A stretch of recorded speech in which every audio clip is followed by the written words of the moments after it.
Programang ito ay rated SPG. Striktong patnubay at gabay ng magulang ang kailangan. Maaaring may masiselang tema, lengguwahe, karahasan, sexual, horror o droga na hindi angkop sa mga bata.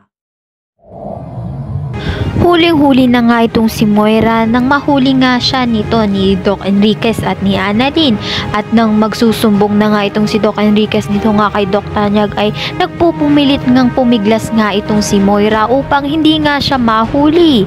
Ngunit nakita na nga siya ni Annalyn kaya naman nga itong si Moira ay patuloy pa rin ngang tumatakas, ngunit mako-corner nga siya nito ni Doc Tanyag kasama nga itong si Zoe na alam na nga ni Doc Tanyag ang katotohanan kaya naman galit na nga siya dito kay Moira.